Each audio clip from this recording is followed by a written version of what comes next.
ሰላም ጤና ይስጥልን ክቡራን የዩቲዩብ ቤተሰቦች፣ የሰዓቱን አጫጭር መረጃዎች እየቀርብ ያለው እስከ ፍጻሜው አብራችሁን ቆዩ።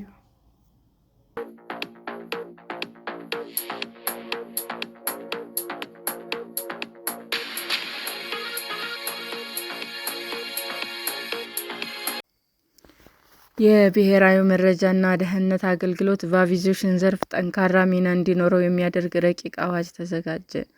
የኢትዮጵያ አቪዬሽን ሴኩሪቲ ረቂቅ አዋጅ የብሔራዊ መረጃና ደህንነት አገልግሎት ጠንካራ ሚና እንዲኖረው ተሻሽሎ ለፓርላማ ቀረበ። የኢትዮጵያ አቪዬሽን ሴኩሪቲ አዋጅ ቁጥር 432 በ1997ን ለማሻሻል በቀረበው ረቂቅ አዋጅ ውስጥ የብሔራዊ መረጃ ደህንነት አገልግሎት ክፍያ ለማግኘት የሚያስችለው ድንጋጌ ተካቶበታል። የሕዝብ ተወካዮች ምክር ቤት ሐሙስ ጥር 14 ቀን 2018 ዓ.ም ባካሄደው 5ኛ ዓመት የሥራ ዘመን 9ኛ መደበኛ ስብሰባው የቀረበው ረቂቅ አዋጅ በስብሰባው ከተገኙ 246 አባላት ምንም አይነት ጥያቄ ሳይቀርብበት በዋናነት ለዝርዝር እይታ ለውጭ ግንኙነት ሰላም ጉዳዮች ቋሚ ኮሚቴ፣ በተባባሪነት ደግሞ ለከተማ መሠረተ ልማትና ትራንስፖርት ጉዳዮች ቋሚ ኮሚቴ ተመርቷል።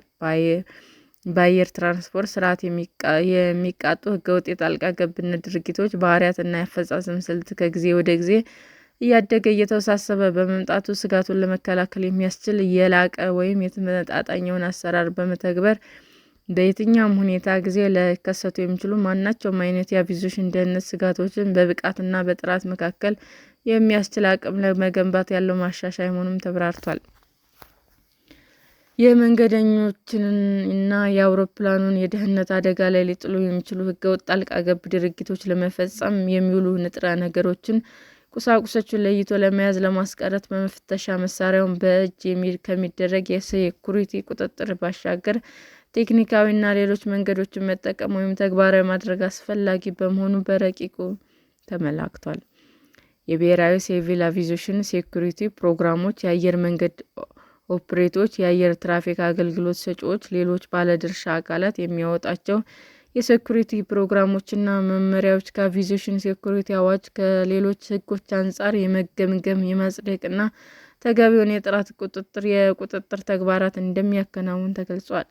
የብሔራዊ መረጃ ደህንነት አገልግሎት ደህንነቱ የተጠበቀ የአየር ትራንስፖርት ስርዓት ለመፍጠር በአውሮፕላንና በአውሮፕላን ማረፊያዎች ላይ ህገወጥ ጣልቃ ገብነት ሊፈጸምባቸው የሚችሉ ከትከሻ የሚተኮስ የአየር መከላከያ መሳሪያ ወይም ስጋት ማድረስ የሚችል ማንኛውም ነገር ወይም ሰው አልባ አውሮፕላን ዝውውር ላይ ቁጥጥር ያደርጋል ተብሏል። ሊቃጣ የሚችል አደጋን ለመከላከል የደህንነት ስርዓት በመዘርጋት እርምጃ እንዲወሰድ ተገልጿል። የብሔራዊ መረጃና ደህንነት አገልግሎት ወደ ኢትዮጵያ በሚበሩ አየር መንገዶች የበረራ ደህንነት ኦፊሰሮች ስምሪት፣ ቁጥጥር እና ክትትል እንደሚያደርግ የተገለጸ ሲሆን የበረራ ደህንነት የበለጠ አስተማማኝ ለማድረግና የአባል ሀገሮች ሉዓላዊነት እንዲከበር ለማድረግ ያለመ መሆኑን በረቂቁ ተብራርቷል። በረቂቅ ማሻሻያ አዋጅ የብሔራዊ መረጃ ደህንነት አገልግሎት ብሔራዊ አቪዬሽን ሴኩሪቲ የጥራት ቁጥጥር የስራ ክፍል እንደሚያቋቁም ያለ ገደብ በማንኛውም ቦታ በመንቀሳቀስ የአቪዬሽን ሴኩሪቲ ፖሊሲዎች፣ ፕሮግራሞች፣ መስፈርቶች አተገባበር ተገቢነት እንደሚያረጋግጥ የእርምት እርምጃ እንደሚወስድ እንደሚያስወስድም የሚል አዲስ ድንጋጌ ተጨምሮበታል።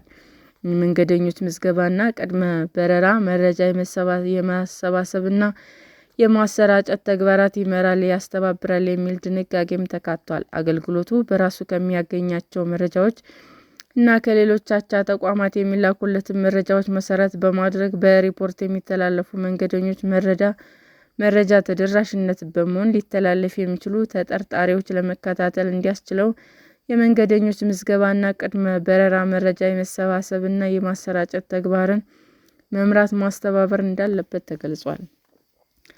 የብሔራዊ መረጃ ደህንነት አገልግሎት የዓለም አቀፍ ሲቪል አቪዬሽን ድርጅት ተመራጭ ሀሳቦች ተከትሎ ለመንገደኞችና ለንብረቶቻቸው እንዲሁም የአየር ኦፕሬተሮች ደህንነት ለመጠበቅ ከሚሰጠው የዕለት ተዕለት የአቪዬሽን ሴኩሪቲ አገልግሎት ገቢ መሰብሰብ መብት እንዳለውም ተደንግጓል።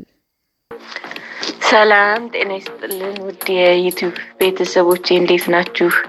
አዲስ ጀማሪ ነኝና ሰብስክራይብ ያደረጋችሁ አበረታቱኝ። አመሰግናለሁ። ክቡራን የዩቲዩብ አድማጮቻችን ለሰዓቱ ያቀረብኩላችሁ አጫጭር መረጃዎች ይህንን ይመስል ነበር። በሌላ መረጃ እስክንገናኝ ሼር፣ ላይክ፣ ሰብስክራይብ እንዲሁም ቢቀርብልን የምትሉት መረጃ ካለ ኮመንት እያደረጋችሁ ቸር ቆዩን።